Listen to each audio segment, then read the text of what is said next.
We only think of Kate Middleton when we want to imagine a woman living in a fairy tale, but what most people don't know is how much pain and suffering her parents had to go through to get her here. The story of how the ladder of royalty is built will break your heart.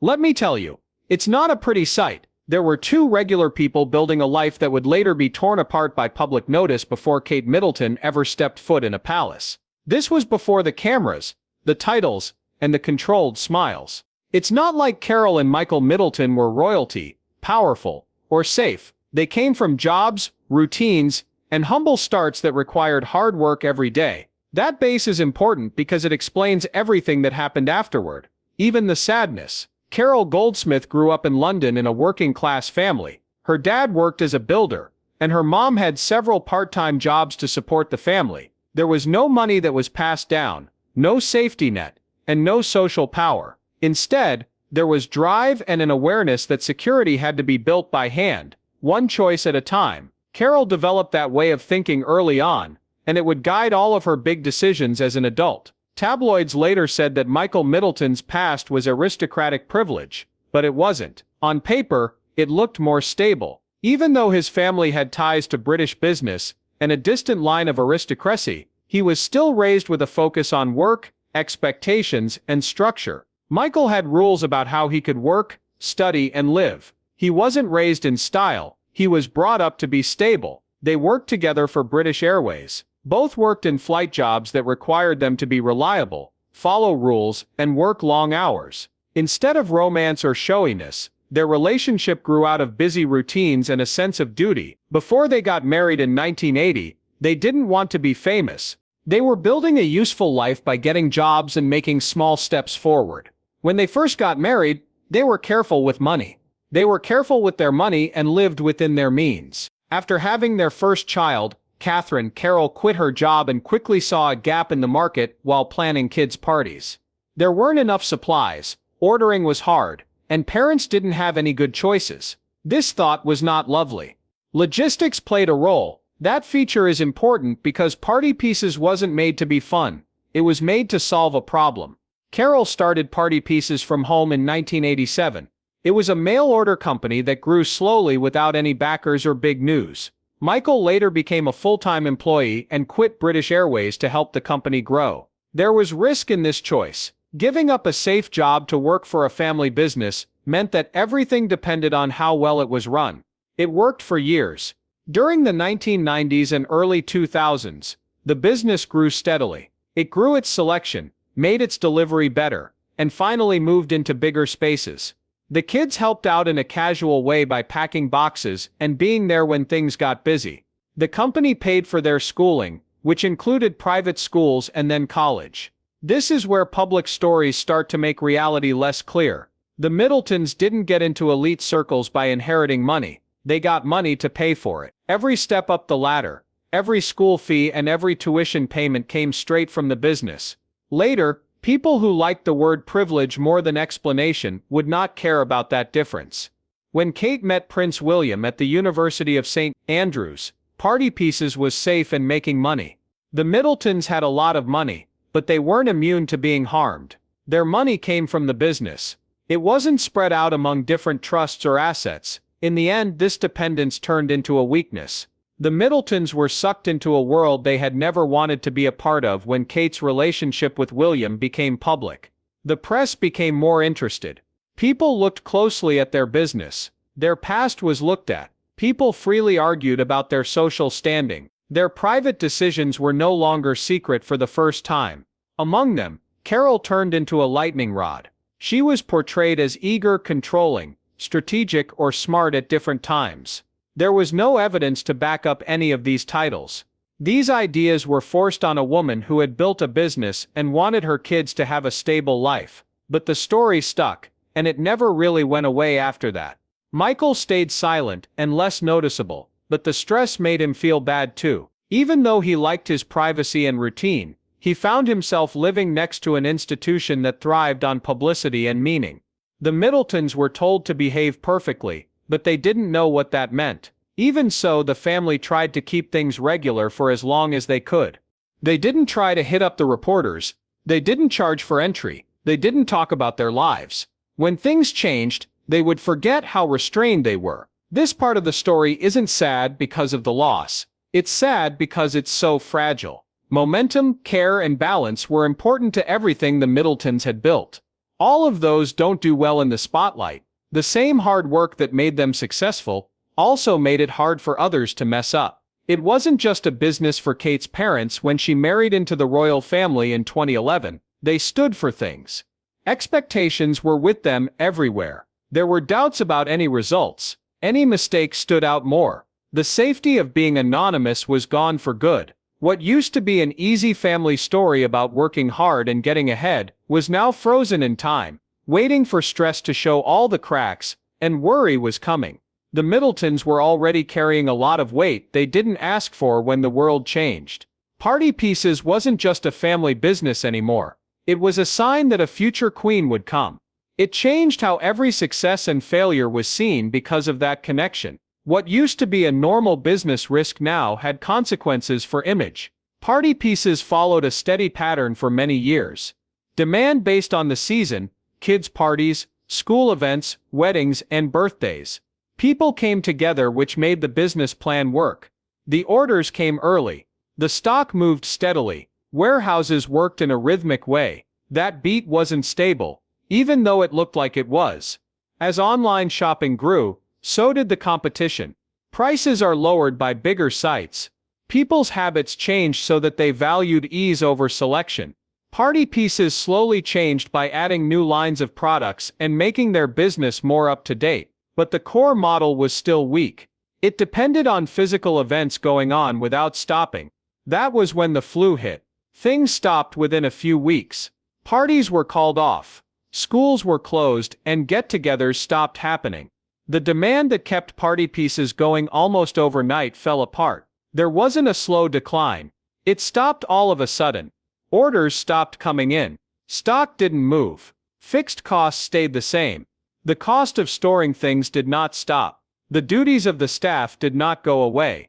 Invoices from suppliers kept coming in. For a company that thrived on celebrations, there was suddenly nothing to cheer about and no quick way to get back on track. During this time, Carol Middleton allegedly took a break from day-to-day tasks to focus on family duties and health issues. The leadership changed within the company, but it couldn't have happened at a worse time. No one had planned for the fact that the company would need to be restructured quickly. It went into survival mode instead. At first, losses built up slowly. Credit was given. The payments were late. Hope was based on a recovery from the pandemic that never came. Once the time limits were lifted, people's buying habits had changed for good. Large parties were replaced by smaller ones. Spending money got tighter. There was some inflation. Party Pieces tried to get back on track. It changed its stock and looked for investors. It was all not enough. The size of the business, which used to help it make money, now hurt it. The sky became stakes. What seemed doable at first became unbearable. The business went into administration in 2023. The facts were hard to see. Debts were more than £2.5 million. Creditors ranged from big banks to small private businesses. A family-run business run by Afghan refugees, who provided goods but were not paid, was one of the creditors that got a lot of attention. That fact got around quickly and made people more set in their ways. People said that the Middletons took advantage of being close to the royal family, while others had to deal with losses. They did not hide assets or act dishonestly, as shown by the proof. Still, impression was stronger than fact. From bad luck to moral failure, the story changed. Even Carol and Michael were judged in this way. They had to deal with the shame of seeing their decades of hard work turn into news stories about bankruptcy and debt. Their company name had been erased. Their honesty was called into question in public. Carol's feelings were hurt very badly. Party Pieces was more than just a business. It was something she made. It had grown along with her kids. A lot of people around her said she felt helpless after seeing it fail in public and not being able to protect herself. Michael had to deal with a different problem. As someone who liked order and dependability, the chaos of the government's actions and the media's rumors hurt me deeply. The fact that the company worked with the royal family made it harder to keep things secret. The end came when the Party Pieces were sold. It was sold for a very small amount of what it was worth before. What was left was not peace, but loss. Suppliers took on unpaid bills, employees lost their balance. The family lost their cool. People quietly gave up on plans for future projects, not because they didn't have any ideas, but because being seen was too expensive. The same lens would be used to look at any new job. Instead, the Middletons pulled out. It was especially painful that this failure happened at such a bad time. Kate was dealing with a lot of pressure from within the royal family. The problems her parents were having added to her mental stress, which she couldn't talk about in public. The support had to stay secret. The distance had to be kept up. The Middletons stayed out of public life even more. Looks became less common. Few statements were made. The only way to defend yourself was to stay quiet. Some people saw this silence, though, as avoidance rather than respect. Part 2's tragedy is not only losing money, but also being found out. People who wanted to find someone to blame turned a business that failed under strange circumstances into a morality tale. The Middletons stopped being people and more like warning tales. This was not a story about greed or having too much time. Dependence and being open were all parts of the story. Their money came from one place. Everything else failed when that source did. The Middletons were more than just the parents of a future queen by the end of this story. Their family had been through a lot of loss, withdrawal, and realizing that success without padding doesn't protect you when the ground moves. And the close look wasn't over yet. Balance sheets and administrative letters were not the last thing that caused party pieces to fall apart. It went after the Middleton house. What should have been a private settlement turned into a public show, and the effects went beyond money. In a very real way, they became social, psychological, and emotional. People quickly turned their attention from the company to the people running it after the administration was made public. Headlines got tougher, the commentary lost its depth, the online conversation turned critical. People no longer saw the Middletons as business owners who were in a disaster that had never been seen before. They were seen as signs of extravagance, closeness, and rightfulness. Even though there wasn't any evidence to back that frame, what hurt the most wasn't the national press coverage, but how people in the area responded. There were anonymous posters all over the town of Bucklebury, where the Middletons had lived quietly for years. These notices said bad things about the family, and said they did something wrong because of unpaid bills. The message was unique. It wasn't just general criticism of how badly companies fail. It went after them by name. This was a turning point in the minds of a family that had purposely avoided being seen by the public. Their privacy had been broken not by cameras, but by people who lived nearby. Places that were familiar became uncomfortable. Running normal chores caused stress. Trust was lost. Carol Middleton, who had spent decades learning to be discreet, was said to have found this phase especially upsetting. She was okay with her business failing. She had a hard time with moral judgment. The thought that someone was questioning her goals hurt more than just the money she was losing. She made party pieces to be stable, not to look pretty. She was now cast as the opposite. Michael Middleton had a different response. He pulled back. People close to the family said he was becoming more shy, limiting his social interactions and avoiding public places altogether. This wasn't a planned moment of sadness. It was to protect myself. At the same time, media stories kept getting worse. Some people wondered if the Middletons had used their royal ties in a bad way. Even though there was no proof, this claim kept being made. There were no official reports to back it up. There were no studies that proved it. People still had doubts because they fit with a story they wanted to believe. It was a simple story that hurt people. Most people rise and fall too quickly and too far because they don't fit. It ignored the years of work that went into it, and the fact that small and medium-sized companies are structurally weak during times of global disruption. Instead, it focused on being close to power. The time made everything worse. Kate herself was dealing with more and more stress in the royal family. The problem with her parents happened at the same time as her own stress, which made it hard for her to publicly support them. Any response that could be seen would have been seen as interfering. Silence was no longer a choice, it was required. This split hurt me emotionally. The Middletons were used to living as a close-knit family. All of a sudden, emotional support had to be put in its own area. The conversations became more careful. Stress was taken in quietly instead of being talked about. Few people felt sorry for them. A lot of people thought that being related to royalty protected the family from real effects. That assumption was wrong. The Middletons' image was hurt, and they didn't have the protections that real royal households do. They were exposed without permission. As more attention was paid, another level of debate came to the surface. Gary Goldsmith, Carol's brother, came back into the public eye. His past problems with the law and behavior in public were tied to the Middleton name again. Even though he had nothing to do with party pieces, his popularity led to more complaints. In the past, Gary was convicted of assault and had a character for acting out. The fact that he chose to be on reality TV made things even more difficult. The media talked about him as if he were part of the family, even though he didn't really do much for them or with their business. This connection made the Middletons angry. They had been setting limits for years. Those lines disappeared when the media made things easier to understand. People's acts were seen as the responsibility of the whole group. The emotional effect got worse. The family needed security and privacy at a time when they were being watched more closely by a family member whose actions they couldn't control. It became impossible to tell the difference between personal responsibility and group identity. The Middletons didn't say anything in public. They didn't put out comments separating themselves. They didn't do any picture repair. Critics saw this reserve as a sign of indifference. In fact, it showed that they were tired and thought that responding would only make the investigation last longer. The family adjusted on the inside. The social groups got smaller. Appearances got worse. Because it had to, life got smaller.